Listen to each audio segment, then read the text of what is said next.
Below the Bar podcast is not meant to be taken as legal advice. It is purely used for entertainment purposes. Corbin and I are not attorneys. In fact, we haven't even graduated law school yet. We don't even know if we're going to graduate. We don't even know if we're going to graduate. That's scary.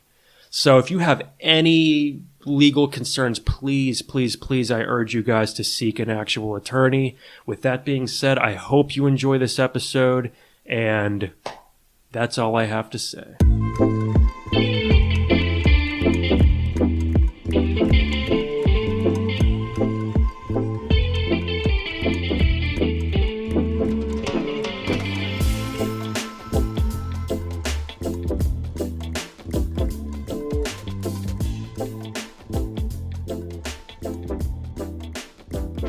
Hi guys, welcome back to Below the Bar podcast. My name is Drew, and I have some unfortunate news today. Corbin could not make it. He has some personal issues to tend to. He is okay.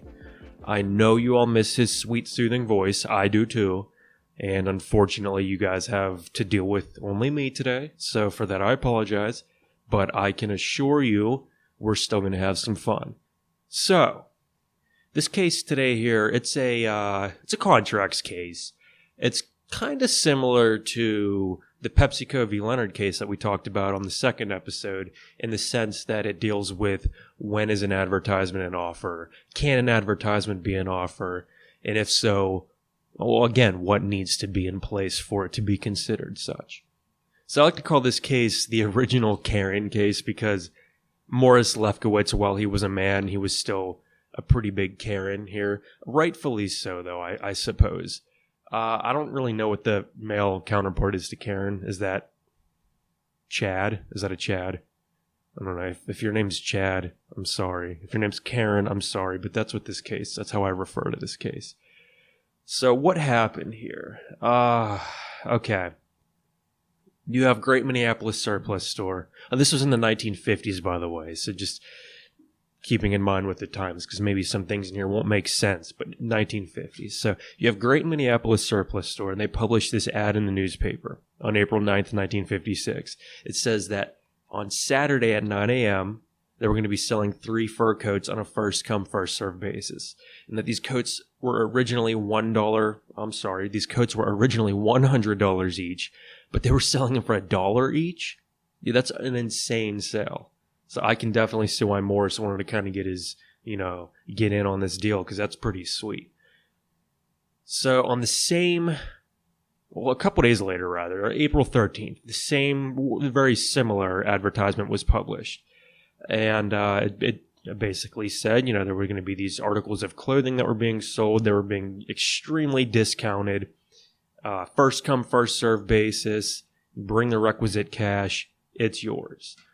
Actually, I'm going to read this advertisement for you, which this is the 1950s, so I imagine it had that, you guys know that transatlantic accent that you'd see in old films where everybody kind of talked like this. It was like really fast, and I don't know. That's just how I read this in my mind. That's how I picture everybody talking back then. But this this advertisement read, Saturday, 9 a.m. sharp, 3 brand new fur coats worth $100. First come, first serve, $1 each. Again. On April 13th, they published a very similar advertisement saying, Saturday at 9 a.m., 2 brand new pastel mink 3 skin scarves selling for $89.50. Out they go Saturday, each $1. 1 black stole, beautiful, worth $139.50 for $1. First come, first serve. So he wanted these. And I get it. Dude, I'll rock a fur coat for $1. So both times that these advertisements were published, Morris was first in line to get these coats. Both times. That's a dedicated dude. Dude, if this were modern times, he'd be one of those people camping outside of those Supreme stores. Where they, just like that, this overpriced shirts and stuff just has that red rectangle on it. That would be Morris Lefkowitz. I think Supreme sold a brick. Just a brick with the Supreme logo stamped on it for some absurd amount of money. And I guarantee you people were eating that stuff up. It's just crazy. But anyway, I don't know what Morris was doing, like why he was there, other than the fact, like, I get they were cool and it was a good sale, but I don't know if maybe he was trying to sell these on eBay or what he was doing, but he was dedicated to getting these furs. So, I don't know, man. In a strange sort of like backwards discriminatory fashion, the store tells Morris that they cannot sell him the coats because he's not a woman and the ad was intended for women. Okay, here's the thing. Up until this point, Morris has showed great dedication to getting these coats. Come on, dude.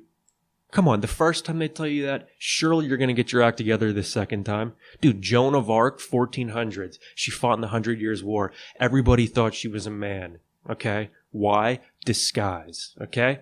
Joan of Arc, 1400s disguises. These aren't unheard of. Dude, Morris, did you ever hear of a wig or a shave? Do something, man. That's really my only knock. I mean, he was really dedicated to being there on time, but when it came to these other things that could have helped him maybe get these coats, he really lacked creativity and drive, and I think that really came back to bite him, I mean, evidently. I'm just saying, get with it, Morris. So, they tell him they can't sell him the coats. He's not a woman. So he sues and he begins this journey through the United States court system, which we all know can be treacherous. And this, honestly, again, could have all been, circumvented by just wearing a freaking wig, Morris. So this leads us to the question of whether or not this advertisement constitutes an offer. Morris is saying it does. The store is saying it does not. Morris is essentially saying your ad was an offer. Okay? I came to you and I gave you the requisite cash. I was first come. Here's the money. By me doing that, I'm accepting your offer. Now give me my coats. And that's the point of contention that we find ourselves at. Again, I said, I referenced PepsiCo v. Leonard earlier, and that's kind of, is an advertisement an offer? And if you remember from that case, we said yes, but there are specific things that need to be present. There's arguments that are made, obviously, on both sides. The store argues, and a little bit more in depth than just arguing that the ad is not an offer. They argue that newspaper ads offering items at a named price are unilateral offers and are thus able to be withdrawn without notice. So the court, they're very careful to note that such an offer, that being unilateral offers, they are able to be withdrawn, but it must be done so before there's acceptance of that offer. Okay? The court cites this swath of case law. They cite this treatise on contract law, and these emphasize the determination of whether or not an ad constitutes a binding obligation. And it says it depends on the clarity of the offer, the definitiveness of its terms, if the advertisement is explicit, and if it leaves nothing open for negotiation. Okay, if all of those things are present, the ad is an offer and acceptance will complete the contract. So that leads us to our next question. Is this 1950s fur coat ad an offer based off of this rule that we can, pull from this case, Yes. In short, yes, it's an offer. The court ended up holding it's an offer. They said that this ad was clear, it was definite, it was explicit, it left nothing open for negotiation. Okay? Said first come, first serve. He was the first, Morris, he was the first to arrive. Okay? He presented the requisite amount of cash. Okay, the ad said $1 each fur coats. Here's your dollar each, here's $3. And that he was therefore entitled to the coats. Okay, so the store says that they have this house rule that women were the only ones qualified to accept the coats, and this was not contained in the advertisement at all. So the court addresses this by giving us another, I guess you could say, rule that states, while an advertiser has a right at any time before acceptance to modify his offer, he does not have the right after acceptance to impose new or arbitrary conditions not contained in the published offer. And that makes sense, right? I can't put an advertisement out there saying, or I can't make an offer, which could be an advertisement, saying, I want you to paint my house blue and I'll give you 3 fur coats, and then somebody comes along and they paint my house blue, and then I impose this ridiculous, extra condition that they need to meet after they, perform their side in painting my house blue. I can't do that. That's clearly, that should be obvious to everyone. That's just preposterous. But that's what the store was in essence trying to do here, and saying, oh, no. We have this house rule that says only women can accept.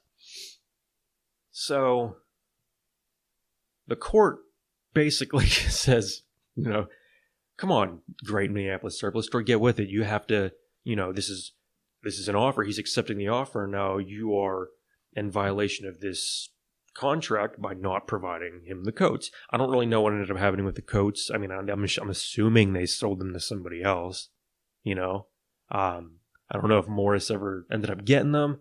I hope he did, they at least should have let him touch him, smell him, slide his little arms into the sleeves, I don't know. But to just, not give this guy, I don't know. I hope he ended up getting his something out of this, rather than just the joy of being right, I'd imagine he did. But I tried to find something, really anything, on the Great Minneapolis Surplus Store, and it really just kind of appears that its existence has been wiped clean from the slate of history. I'm beginning to think maybe it only existed for this brief period of time in 1956 for old Morris to, unleash his litigious attack on them for a failure to deliver these coats, and then they just disappeared. I don't know. I also tried to find something about Morris himself, and apparently he is now multiple people posing as senior management in a variety of professional settings across the United States. I've seen Morris Lefkowitz being senior partners at law firms, being VPs of large corporations. This dude, I don't know how he did it, but he is now several people in very high-profile positions. But realistically, he's most likely no longer with us. So Morris, whatever realm you are in, I want to just thank you for your contribution to the legal system and to contract law itself, and helping us establish that advertisements can be offers, and that I now want a fur coat. So Morris, I thank you for that. Okay? I appreciate you, Morris. Amen. But hey guys, that's really all I have for Lefkowitz v. Great Minneapolis Surplus. Again, I apologize Corbin wasn't here. It was very different doing this solo episode. I think it went okay. I hope, you guys were entertained. I miss Corbin. You miss Corbin. He'll be back. And again, as always, if you guys, have any cases you would like us to go over, you can just DM us on Instagram, or you can shoot us an email at belowthebarpod@gmail.com. You can also listen to our podcasts on YouTube, Spotify, Apple Podcasts, and the Stitcher app. And we are hoping to get onto more platforms here soon. But as always, I hope you enjoyed the episode, and I will see you next